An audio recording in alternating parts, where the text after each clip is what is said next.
नमस्कार, आप देख रहे हैं विकासशील हरियाणा और मैं हूं आपके साथ पुनीता सिंह। हरियाणा सरकार में विकास के दावों पर हम अपने इस खास कार्यक्रम में आज बात HPPC यानी हाई पावर परचेज कमेटी की करेंगे। मुख्यमंत्री मनोहर लाल की अध्यक्षता में हुई इस बैठक में कई अहम खरीद को मंजूरी मिली है। मुख्यमंत्री मनोहर लाल का दावा है कि विकास के काम में आने वाली हर बाधा को दूर किया जा रहा है ताकि आवाम को आसानी से इसकी सुविधा मिल सके। पिछले 8 सालों में हरियाणा में कई मामलों में देश एक दूसरे राज्यों से कहीं आगे निकल गया है। शिक्षा, स्वास्थ्य, बिजली, पानी की सुविधा बेहतर की गई है। किसानों को उनकी फसल का उचित मुआवजा मिल रहा है। गरीबों की समस्याओं को पहली प्राथमिकता में शामिल किया गया है ताकि प्रदेश के विकास में हर वर्ग की भागीदारी सुनिश्चित हो सके। तो चलिए मनोहर कदम के जरिए आपको अगले आधे घंटे के लिए विकासशील हरियाणा के सफर में लिए चलते हैं।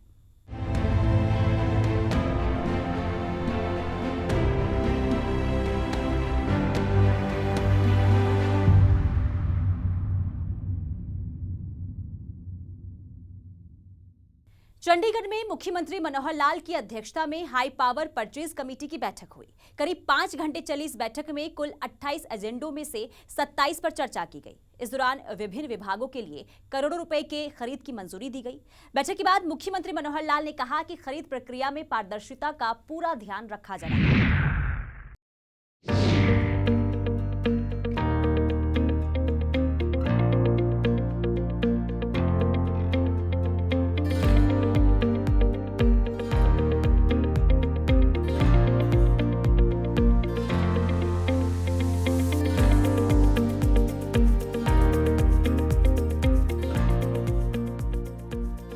प्रदेश के विभिन्न विभागों की जरूरतों को पूरा करने के उद्देश्य से मुख्यमंत्री मनोहर लाल की अध्यक्षता में करीब 5 घंटे तक HPPC यानी हरियाणा हाई पावर कमेटी की बैठक हुई। इस बैठक में कुल 28 एजेंडों में से 27 पर चर्चा की गई और पारदर्शी तरीके से खरीद को मंजूरी दी गई। बैठक के बाद मुख्यमंत्री मनोहर लाल ने कहा कि इस बैठक में मुख्य रूप से 375 नई ई-बसों की खरीद को मंजूरी दी गई है, जो कि 8 से 9 शहरों में चलेंगी। इसके अलावा 4.5 लाख स्ट्रीट लाइटें, पुलिस के लिए 15 सीटर वाहन समेत कई और खरीद को मंजूरी दी गई है, जिस पर 5,412 करोड़ रुपए खर्च होंगे। आज 28 एजेंडा ऐसे थे, उसमें से 27 एजेंडा पर काम हुआ, एक डेफर किया गया क्योंकि पार्टी कंसर्न जो है वही पहुंची नहीं थी, तो इसलिए 27 एजेंडे जो आज किए गए थे उसमें मुख्य रूप से 375 नई जो ई बसेज हैं, खास करके जो सिटी बस सर्विस के लिए मंगवाई थी हमने 12 मीटर की जिनकी लंबाई है, उनको क्लियर किया है ताकि सभी लगभग 8 या 9 शहर ऐसे हैं जिनमें वो बसें अब सिटी बस सर्विस के रूप में चलेंगी। जो शहरों में स्ट्रीट लाइट्स, साथ में हमने गाँव में भी इस बजट से पास किए हैं, तो स्ट्रीट लाइट्स के रेट कॉन्ट्रैक्ट किए हैं और उसमें 2 पार्टीज ऐसी हैं जिनसे 4.5 लाख स्ट्रीट लाइट्स का जो रेट टेंडर है, रेट कॉन्ट्रैक्ट है, ये किया है। पब्लिक हेल्थ के लिए जो DI पाइप्स का एक टेंडर काफ़ी दिनों से शेष था, जिसके कारण से कुछ काम रुके हुए थे। आज लगभग 1200 करोड़ रुपए के और जो DI पाइप्स हैं उसके टेंडर भी रेट कॉन्ट्रैक्ट ये कर दिया गया है। पुलिस को भी राइट कंट्रोल व्हीकल्स इनकी ज़रूरत थी, तो पहले अभी 6 सीटर राइट कंट्रोल जो व्हीकल्स हैं वही पुलिस के पास थे। अब हमने नए 15 सीटर राइट कंट्रोल व्हीकल्स ये प्रोक्योर किए हैं। 41 नए व्हीकल्स ये प्रयोग किए हैं। 41 पुलिस का जो कम्युनिकेशन डिवाइस, जैसे हमने 112 की सर्विस शुरू की है, इसी प्रकार आगे हेल्थ के नाते से एम्बुलेंसेस को भी इसमें जोड़ने जा रहे हैं, फायर सर्विसेज में जोड़ी हैं। लेकिन जो कम्युनिकेशन ड्राइव जो एक सिस्टम है, डिवाइस है, उस सिस्टम को भी आज एक बड़ा सिस्टम जो है वो परचेज किया है। ऐसे कुल मिलाकर 5,412 करोड़ रुपए की आज जो टोटल चाहे परचेज है चाहे रेट कॉन्ट्रैक्ट है वो किए गए हैं और नेगोशिएशन के माध्यम से लगभग 85 करोड़ रुपया इसकी बचत जो है वो की गई है। अलग अलग जो पार्टीज़ हैं उनसे नेगोशिएशन किया, तो इस प्रकार दिन भर का ये जो आज मैराथन बैठक चली है, इसमें सभी डिपार्टमेंट्स थे, पावर के डिपार्टमेंट थे, ट्रांसपोर्ट के, एजुकेशन का, इरिगेशन का, पब्लिक हेल्थ के, पुलिस के, तो ऐसे ये सब डिपार्टमेंट्स की जो परचेज है इन 27 टेंडर्स के माध्यम से की गई। विभागों के लिए हजारों करोड़ रुपए की खरीदारी में गलत सौदेबाजी की पूरी आशंका होती है, जिसमें जनता का पैसा बर्बाद होना स्वाभाविक है। मुख्यमंत्री मनोहर लाल ने कहा कि हमारी सरकार में इस पर पूरी तरह से रोक लगा दिया गया है। अब किसी भी खरीद में पूरी पारदर्शिता बरती जा रही है ताकि आवाम को किसी भी नुकसान से बचाया जा सके। मुख्यमंत्री मनोहर लाल ने कहा कि खरीद प्रक्रिया के दौरान मैं खुद वहां मौजूद होता हूं।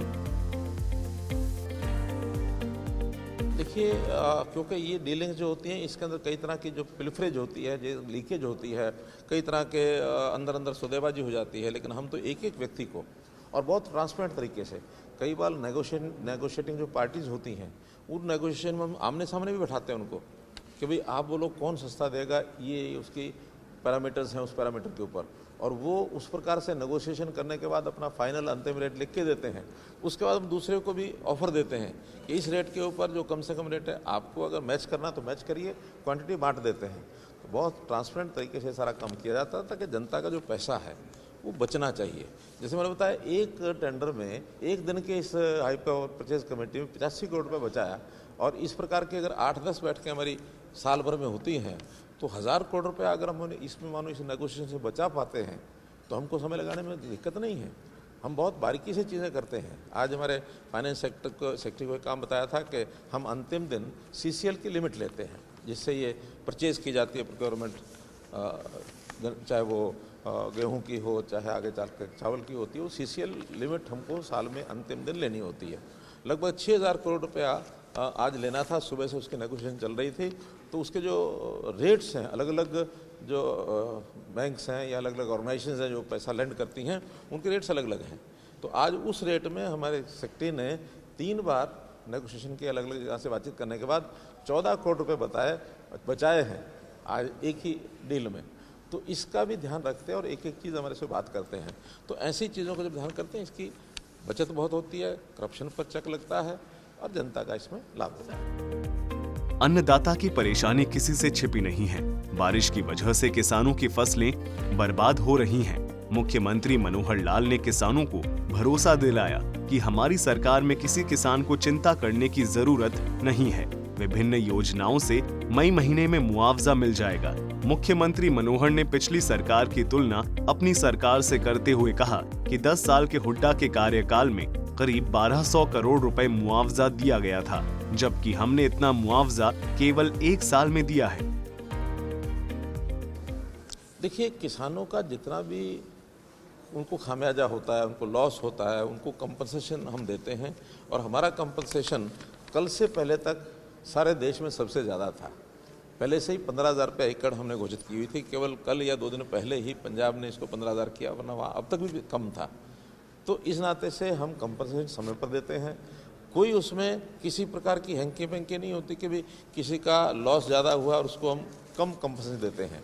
हमारा कंपनसेशन अगर हुड्डा के समय का अगर सारा उठा के देख लिया जाए तो 10 साल का हुड्डा सरकार का जो कंपनसेशन था वो केवल 1000 रुपया, लगभग 1200 करोड़ रुपया था, जबकि हमारा 1 साल 2015 का केवल 1 साल का 1200 करोड़ रुपया था।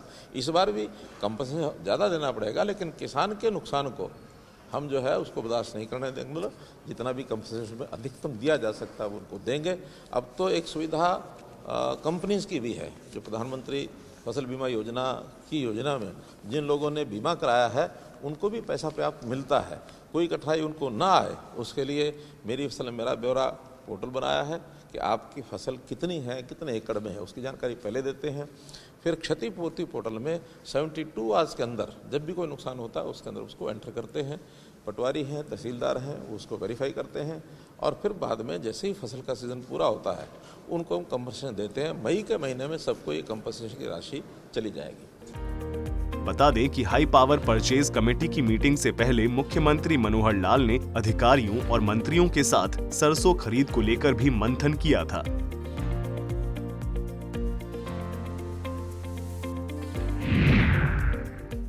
मुख्यमंत्री मनोहर लाल की अध्यक्षता में इस साल जनवरी महीने में पहली बार हाई पावर परचेज कमेटी की बैठक हुई थी। बैठक के बाद मुख्यमंत्री मनोहर लाल ने कहा कि HPPC की बैठक में 7 एजेंडे चर्चा के लिए रखे गए थे, जिनमें से 5 एजेंडों पर सहमति बनी है। और 92 करोड़ रुपए की खरीद को मंजूरी दी गई है। मुख्यमंत्री मनोहर लाल ने कहा कि ज्यादातर खरीद बिजली विभाग से संबंधित है।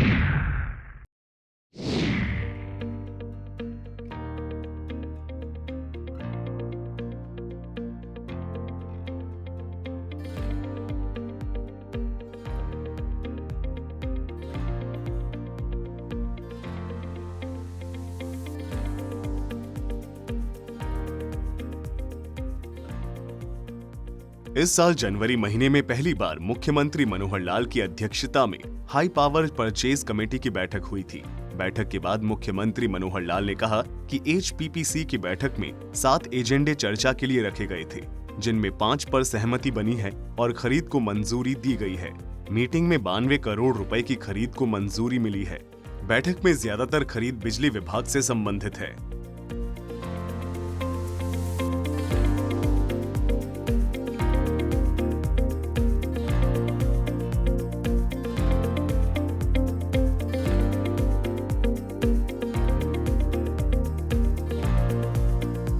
जो हमारे पावर प्लांट्स हैं, उन पावर प्लांट्स में जो पोल्यूशन के कारण से जितना एमिशन धुएं का हो रहा था, उसके कारण से एक टाइमलाइन उसकी तय की गई थी। एनजीटी ने टाइमलाइन तय की थी, उसके कुछ ऑपरेटर्स है उसको खरीदना था और साथ में कुछ बैंडविड्थ सर्विसेज, इसका भी एक महत्वपूर्ण टेंडर था। कुल 8 आइटम में से 5 आइटम्स का आज एक प्रकार से फाइनल हुए हैं टेंडर्स। जो बैंडविड्थ का था वो 21 उसकी कैटेगरीज थी, अलग अलग स्थानों पर। पंचकुला का अलग था, गुरुग्राम और फरीदाबाद का अलग था और बाकी हरियाणा का एक अलग टेंडर था। तो तीनों जगह अलग अलग बैंडविड्थ 10 मेगाबाइट्स का, 20 megabytes, 50 megabytes, 100 megabytes, 500 megabytes, 1000 megabytes, तो ऐसे अलग अलग प्रकार की कैटेगरीज थी और कई उसमें वेंडर्स थे। और इसी प्रकार से सभी जो 5 टेंडर्स हैं उसमें 92 करोड़ रुपए की परचेज एक बार की गई है, जिसमें कुछ रेट कॉन्ट्रैक्ट भी है, परचेज भी है और जो नेगोशिएशन के माध्यम से लगभग 3 करोड़ रुपए की बचत आज हुई है। प्रदेश के विकास कार्यों के लिए सरकार की जमीन की आवश्यकता होती है, लेकिन कई बार ये देखने को मिला है कि जमीन का सही मुआवजा नहीं मिलने से किसान नाराज हुए हैं। मुख्यमंत्री मनोहर लाल ने कहा कि जो किसान अपनी जमीन सरकार की परियोजना के लिए देना चाहता है, वह ई भूमि पोर्टल पर आवेदन कर सकते हैं। किसान की सहमति से सरकार जमीन खरीदती है। ई भूमि पोर्टल पर कलेक्टर रेट से 20% से ज्यादा जमीन का रेट है। अथवा कभी कोई किसान भी अपनी ज़मीन को बेचना चाहता तो वो भी पोर्टल पर डाल सकता है। अगर बड़ा प्रोजेक्ट है उसके अंदर एग्रीगेटर्स जो हैं वो अपना काम करते हैं और एग्रीगेट करके उनकी अपनी कमीशन उनको मिलती है, वो पोर्टल पर डालते हैं। बाद में अगर तो कलेक्ट्रेट के ऊपर ज़मीन मिल जाती है, डिप्टी कमिश्नर अपने लेवल पर डिपार्टमेंट जो है उसकी ज़मीन खरीद लेता है। अगर रेट्स कलेक्ट्रेट से हाई होते हैं तो उसमें अप टू 20%, ये चीफ सेक्रेटरी लेवल पर मीटिंग होती है, मोर देन 20% अगर कहीं रेट आता है तो वो एक मिनिस्ट्री लेवल का जो ग्रुप बना हुआ है उस ग्रुप में वो सारे विषय आते हैं और तब उससे नेगोशिएट करके डिप्टी कमिश्नर उन सब लोगों को बुलाकर रखते हैं और हम भी वीडियो कॉन्फ्रेंस उनसे बात करते हैं और एक नेगोशिएटेड रेट के ऊपर ज़मीन खरीदी जाती है। क्योंकि अब ये जो लैंड एक्विजिशन का जो एक्ट बना है उसमें बहुत ही कई प्रकार की कठिनाइयाँ उसमें आती थी, लेकिन ये प्रयोग सफल हुआ है। 1000 एकड़ से ऊपर अभी पिछले दिनों में हम खरीद चुके हैं। उसमें जैसे कल भी 2 जेल्स का जो प्रेमिसेस बनने हैं, नई जेल्स बननी है, जैसे फतेहाबाद में और दादरी में, चरखी दादरी में, तो ऐसे दोनों जेल्स की वो ज़मीन वो भी खरीदी है। और भी कई प्रोजेक्ट्स हैं, जिस कहीं फ्लाईओवर है, कहीं अंडरपास है, कहीं सड़क का काम है, कहीं एक बस स्टैंड की ज़मीन थी वो कल खरीदी है, कहीं विद्यालय के लिए खरीदनी होती है। तो ऐसा जब प्रचारित करते हैं तो उसमें से जो लोग उस एरिया के होते हैं वो अपने आप उसके अंदर उस ई भूमि में अपनी जो ज़मीन का रेट और एरिया वो सब पहले से डिप्टी कमिश्नर के लेवल के ऊपर फ्री फ्रॉम ऑल इनकम्बरेंसेस वो ज़मीन है तो उसका जो सर्टिफिकेट वो लोड किया जाता है, तो वो ज़मीन खरीदी जाती है। मीडिया से बातचीत में मनोहर लाल ने कहा कि हमारी सरकार का फोकस नई शिक्षा नीति पर है, जिसके लिए कई कदम उठाए गए हैं। यही नहीं, सरकार का फोकस छात्रों में देश भावना भी जागृत करनी है, जिसके लिए समय समय पर स्कूलों और कॉलेजों में कार्यक्रम का आयोजन किया जा रहा है। देखिए, ये जो राष्ट्रीय उत्सव होते हैं, चाहे वो 15 अगस्त है, 26 जनवरी है, तो ऐसे अवसर पर ज़्यादा से ज़्यादा लोगों तक रीच बनाई जाए और जो भी चाहे शिक्षा जो संस्थान है उनके माध्यम से अथवा जो एडमिनिस्ट्रेशन के माध्यम से कार्यक्रमों का आयोजन होता है, पहले केवल 22 जिला केंद्रों पर प्रदेश की ओर से मनाए जाते थे, अब हमने उसकी संख्या 75 कर दी है। पिछली बार 15 अगस्त 2022 को भी और अभी 26 जनवरी 2023 के ये सभी कार्यक्रम 75 स्थानों पर हो रहे हैं और हम कोशिश करेंगे कि लगातार ये भी कंटिन्यू रखें और आगे कैसे इसका विस्तार किया जा सकता है ताकि बच्चों को स्कूलों में, नौजवानों को भी और बाकी जनता के लोग जितने ज़्यादा वहाँ आएंगे, एक राष्ट्रीय उत्सव में एक राष्ट्रीय विचारधारा से, देशभक्ति से विचार जो है वो प्राप्त करते हैं। एक अच्छा प्रयोग है। मुख्यमंत्री मनोहर लाल का साफ मानना है कि प्रदेश और देश के हित में जो भी उचित कदम होगा, सरकार उसे उठाने में कोई कसर नहीं छोड़ेगी। सरकार को हर तबके की फिक्र है, बच्चे के जन्म से लेकर मृत्यु तक किसी को कोई तकलीफ न हो। इस दिशा में कई कदम उठाए गए हैं, जिसका लोगों को लाभ भी मिल रहा है। हालांकि ये भी सही है कि तमाम प्रयासों के बावजूद सरकारी योजनाओं का लाभ अभी भी एक बड़ी आबादी को नहीं मिल सका है, जिसे लेकर मुख्यमंत्री मनोहर लाल फिक्रमंद हैं। साल 2014 में जब से प्रदेश की कमान मनोहर लाल को मिली है, पहले से चली आ रही व्यवस्था परिवर्तन सरकार की पहली प्राथमिकता रही है। बिचौलियों, दलालों से जनता को मुक्ति दिलाई गई है। सभी कामों में पारदर्शिता पर बल दिया गया है। विभागों में फैले भ्रष्टाचार पर अंकुश लगाया गया है। भ्रष्ट अधिकारियों पर नकेल कसा गया है और इन सबका लाभ प्रदेश की गरीब जनता को मिल रहा है। ये रिपोर्ट कोई बुझे सुशासन का हाल, कोई बुझे इन 300 सवाल, ये बताओ ठोक के। किसी भी देश और प्रदेश के विकास के लिए शासन व्यवस्था का दुरुस्त होना बेहद जरूरी होता है, क्योंकि जब तक शासन व्यवस्था मजबूत नहीं होगी, विकास की बयार कतार के आखिरी व्यक्ति तक नहीं पहुंचेगी। और इस बात को भला प्रदेश के मुख्यमंत्री मनोहर लाल से बेहतर कौन समझ सकता है। यही वजह है कि जब से मनोहर लाल मुख्यमंत्री की कुर्सी पर बैठे हैं, चरमराई शासन व्यवस्था को मजबूत करने पर जोर दे रहे हैं और अभी तक अपने इस उद्देश्य को पूरा करने में पूरी शिद्दत के साथ जुटे हैं। शासन के नाते सुशासन, इसका भी एक बड़ा महत्व है। लोगों का जीवन कैसे सरल हो, किस प्रकार से हम आगे उसको बढ़ा सकते हैं। तो महज इसको शब्दों या नारों तक न सीमित करके, बल्कि एक भावना, इस भावना के अनुरूप हम सब लोग काम करते हैं। उसमें चाहे नेतृत्व हो, चाहे शासन में, प्रशासन में रहने वाले अधिकारी कर्मचारी हो या जनता हो, सबको मिल करके, एवं सामाजिक संस्थाएं, ये भी इस सुशासन के अवसर पर बहुत बड़ा योगदान करती हैं। 25 दिसंबर को अटल बिहारी वाजपेयी की जयंती को सुशासन दिवस के रूप में मनाया जाता है। इस मौके पर मनोहर लाल ने कहा कि बिना गरीबों की भागीदारी के सुशासन की कल्पना बेमानी होगी और इसलिए हमारा फोकस विभिन्न योजनाओं के माध्यम से गरीबों को लाभ पहुंचाना है।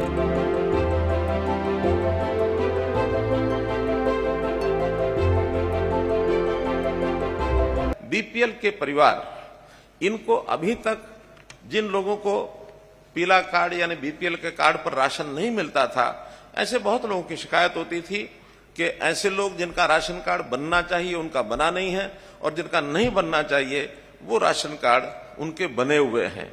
और लगातार कई वर्षों से ये जब सुनते हुए आ रहे थे, तो हमने इसको परिवार पहचान पत्र के साथ जोड़ करके ऐसे जिनकी आय वार्षिक 1,80,000 रुपया तक है, ऐसे सब परिवारों को बीपीएल का दर्जा दिया जाए। 2 जिलों में कुरुक्षेत्र और सिरसा इसका उपयोग पहले कर चुके हैं। सफल प्रयोग के बाद इस बार ऐसे सब परिवार जिनका 1,80,000 रुपए तक की आय है, सभी को बीपीएल परिवार के अंतर्गत उस दायरे में लाया जा रहा है। और इससे करने से हमारे जो नए राशन कार्ड हैं 12,46,507, ये प्रदेश भर में नए राशन कार्ड बनेंगे। सुशासन का सबसे पहला मतलब होता है ईमानदारी, भरोसा, विश्वास, और ये तभी होगा जब सरकार सच्चाई को स्वीकार करेगी।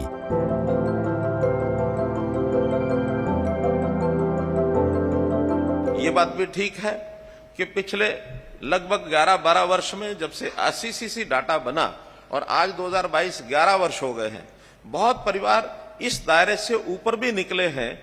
उन्होंने अपने व्यवसाय अच्छे किए, उनको कहीं नौकरी मिली, सरकारी अथवा प्राइवेट, तो ऐसे लोगों को भी अभी तक उसमें से निकाला नहीं गया था।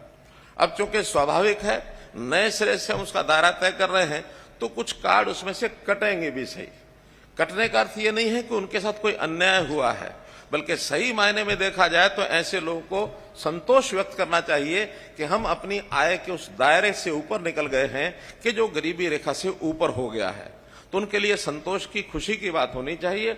लेकिन यदि उनका विचार ऐसा होता है कि हमें उस बीपीएल के दायरे में से बाहर निकाला गया है, हमारा कोई राशन छूट गया है, तो इसको विचार करने का तरीका दूसरा है। आखिर मेरा अगर छूटा है राशन, तो जो गरीब आदमी है, जो बीपीएल के नीचे है, जिसका कार्ड नहीं बना था, मात्र वो कार्ड नहीं बना था इतनी बात नहीं है, लेकिन कभी कभी तो उसके घर के अंदर राशन की कमी के कारण से भोजन भी नहीं बनता और भूखे बिलखते रहते हैं। तो मैंने अगर कोई राशन का अपना कार्ड छोड़ा है, तो ऐसा वो बिलखता परिवार, ऐसा वो भूख से जो तड़पता परिवार है, उसके घर में राशन पहुंचेगा, ये पुण्य मुझे प्राप्त होगा, मैंने अपना राशन कार्ड छोड़ा है। तो निश्चित रूप से मैं आज उन सब लोगों को अपील करता हूं कि इसको इस ढंग से लें कि गरीब होना अच्छा नहीं है, आय अच्छी बढ़ाएं। बल्कि मैं तो यहां तक कहूंगा कि हम सब लोग, चाहे सरकार में हैं, चाहे सरकार से बाहर, एक संकल्प भी लें कि जो आज 30 लाख लगभग परिवार ऐसे होंगे जो बीपीएल से नीचे होंगे, क्या हम वर्ष भर में और 1 लाख 2 लाख परिवारों को इस दायरे से ऊपर उठा सकते हैं? मनोहर लाल ने कहा कि गरीबी रेखा के नीचे जीवन यापन करने वाले 12,46,507 नए परिवारों के बीपीएल कार्ड बनाए जाएंगे, लेकिन कुछ ऐसे भी लोग हैं जिनके नाम बीपीएल से हटा दिए जाएंगे। इस सच्चाई को स्वीकार करते हुए मनोहर लाल ने इसकी वजह भी बताई। डिजिटल हस्ताक्षर वाली जमाबंदी की फर्द, अर्थात जो नकल हम पटवारियों के चक्कर काटते हैं, वो पटवारियों के चक्कर अब किसी लैंड ओनर को नहीं काटने होंगे। वो ऑनलाइन घर बैठे या किसी भी अपने सेंटर से और उसकी फर्द को वो ले सकता है। कि जो विद्यार्थी कॉलेज में पढ़ते हैं, यूनिवर्सिटी में पढ़ते हैं, वो ऑनलाइन अप्लाई करेंगे तो उनको अपनी मार्कशीट के साथ, फाइनल ईयर की डिग्री लेने के साथ, उनको पासपोर्ट फ्री ऑफ कॉस्ट मुफ्त में मिलेगा। कोई भी विद्यार्थी ग्रेजुएट होने के बाद अपना पासपोर्ट साथ लेकर के जाएगा, ताकि उसको विदेश जाने की यदि कोई इच्छा बनती है, कोई कार्यक्रम उसका बनता है, तो कम से कम ये सुविधा उसको तुरंत मिलनी चाहिए। ऐसा भी इस विषय में हम लोग आगे बढ़कर के काम कर रहे हैं। साल 2014 से पहले तक आपने सभी सरकारों को ये कहते सुना होगा कि हमने इतने बीपीएल कार्ड बांट दिए, हमने गरीबों को इतने राशन बांट दिए, हमने इतने गरीबों को विभिन्न योजनाओं की मुफ्त सुविधा दी है। लेकिन मनोहर लाल इस बात पर बिल्कुल यकीन नहीं करते हैं। मनोहर लाल का कहना है कि हम संकल्पित हों कि आने वाले समय में हमारा नाम गरीबी रेखा से हट जाए, हमारा परिवार भी समृद्ध हो, हम भी प्रदेश के विकास में अपनी भागीदारी निभाएं, क्योंकि गरीबी किसी अभिशाप से कम नहीं है। हमने जितने भी इंजीनियरिंग के काम हैं, किसी भी विभाग के हों, चाहे वो पीडब्ल्यूडी के हों, चाहे अथवा और विभागों के जो निर्माण के कार्य विकास के, ठेकेदारों के लिए काम करने के लिए ई टेंडरिंग का इंजीनियरिंग वर्क्स पोर्टल बनाया है। लेकिन इस इंजीनियरिंग वर्क्स पोर्टल में भी अगर लोग जागरूक हों तो विकास के कामों में जो उनको न्यूनता ध्यान में आती है, उसकी शिकायत करने के लिए ऐसा भी एक ग्रीवेंस पोर्टल आज शुरू किया जा रहा है, ताकि इसमें सोशल ऑडिट सिस्टम के माध्यम से कहीं भी विकास के काम में कोई काम होता है तो उसमें कोई कमी न रह जाए, और यदि कमी रहती है तो उसकी शिकायत तुरंत उसको मिलने के बाद उसको ठीक भी किया जाएगा। तो एक ग्रीवेंस पोर्टल भी इसको शुरुआत की जा रही है। मनोहर लाल का दावा है कि सरकार की ओर से की गई घोषणाएं सिर्फ वादे और नारे न बनकर रह जाएं। इसके लिए समय समय पर इनकी मॉनिटरिंग भी की जा रही है, और जहां भी कोई कमी या फिर खामियां नजर आती हैं, उसे ठीक किया जा रहा है, ताकि हर वर्ग को समय से सरकारी योजनाओं का लाभ मिल सके। सूर्य समाचार ब्यूरो रिपोर्ट।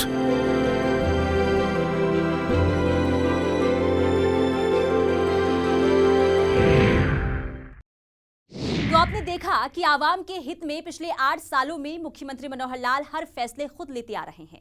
हर छोटे बड़े काम पर खुद मुख्यमंत्री निगरानी रखते हैं, और अगर कहीं अनियमितता पाई जाती है तो दोषियों पर सख्त से सख्त कार्रवाई भी की जाती है, ताकि प्रदेश तरक्की में कोई बाधा ना हो। विकासशील हरियाणा में फिलहाल इतना ही। मुझे दीजिए इजाजत। नमस्कार।